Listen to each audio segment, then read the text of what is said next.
Shalom saudara-saudara yang terkasih, salam jumpa dalam Inspirasi Sabda Allah hari ini, Sabtu 14 Agustus, pada peringatan wajib Santo Maximilianus Maria Kolbe, seorang imam dan martir. Semoga Anda dan keluarga sehat adanya, dan mereka yang sakit, kita berdoa semoga mereka cepat dipulihkan. Mari kita mengawali dengan berdoa. Dalam nama Bapa dan Putra dan Roh Kudus. Amin. Bapa yang Maha Baik, kami bersyukur kepadamu untuk rahmat yang tercurah untuk kami sampai saat ini. Bukalah hati dan pikiran kami, semoga sabdamu menginspirasi perjalanan hidup kami. Demi Kristus Tuhan dan Juru Selamat kami. Amin. Sabda Tuhan yang akan menjadi permenungan kita dari Injil Matius bab 19 ayat 13 sampai 15. Sekali peristiwa, orang membawa anak-anak kecil kepada Yesus, supaya ia meletakkan tangannya atas mereka dan mendoakan mereka. Tetapi murid-murid Yesus memarahi orang-orang itu. Maka Yesus berkata, "Biarkanlah anak-anak itu, jangan menghalang-halangi mereka datang kepadaku, sebab orang-orang seperti merekalah yang empunya kerajaan surga."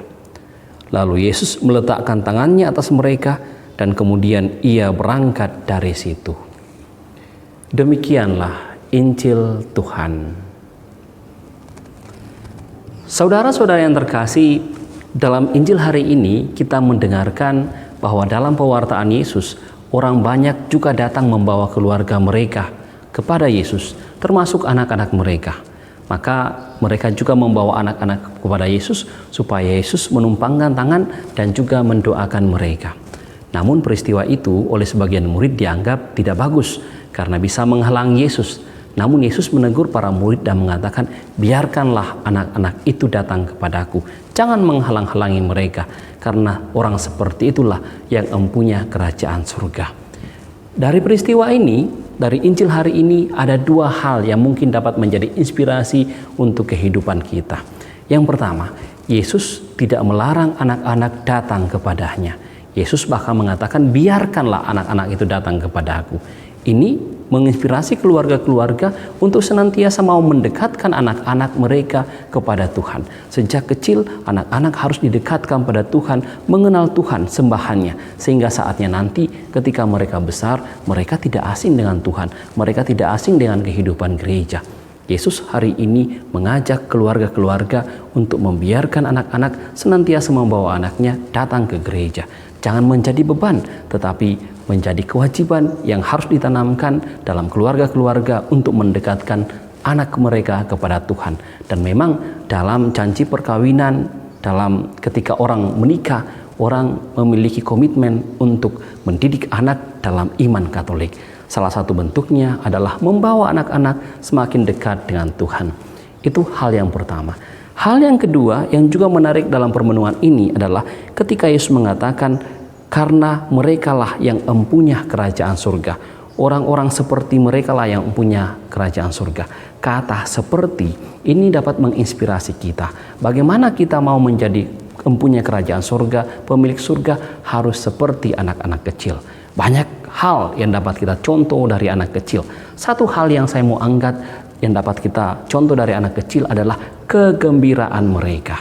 Mereka senantiasa menampakkan kegembiraan, tidak terbebani dengan banyak masalah. Mengapa demikian? Karena mereka yakin bahwa mereka ada dalam perlindungan ayah, ibu, guru, orang-orang yang ada di sekitar mereka. Demikianlah hal kegembiraan ini yang kita harus bawa dalam kehidupan iman kita. Kita harus percaya bahwa ada orang-orang, ada Tuhan yang senantiasa melindungi diri kita dalam hidup ini. Tuhan yang senantiasa mengayomi kita, yang senantiasa memberkati dalam seluruh kehidupan perjalanan hidup kita. Inilah kegembiraan seperti inilah yang perlu kita contoh dari anak kecil. Juga dalam kehidupan ini, mereka lebih banyak bergembira daripada memikirkan banyak masalah. Sakit hati sebentar, tapi kegembiraan dilanjutkan.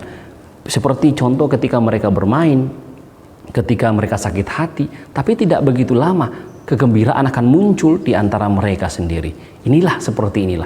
Lebih banyak mengutamakan kegembiraan dalam kehidupan kita, dalam pergaulan kita, dibandingkan sakit hati.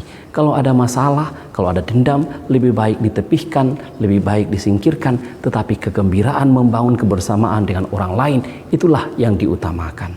Yesus mengatakan kegembiraan seperti anak kecil inilah yang kita tampilkan dalam kehidupan kita. Bagaimana saya dan Anda berelasi dengan penuh gembira dengan orang lain, membangun komunikasi dengan Tuhan dengan penuh gembira, dan menghidupi panggilan kita dengan penuh kegembiraan. Santo Maximilianus Maria Kolbe yang menjadi martir hari ini, dia pun mau menyerahkan dirinya menjadi pengganti tahanan dengan penuh kegembiraan, karena ia memiliki iman, memiliki keberanian untuk itu karena ia bergembira dalam imannya. Semoga teladan Santo Maximilianus Maria Kolbe dan juga kegembiraan sebagai seorang anak kecil senantiasa menjiwai perjalanan hidup kita masing-masing.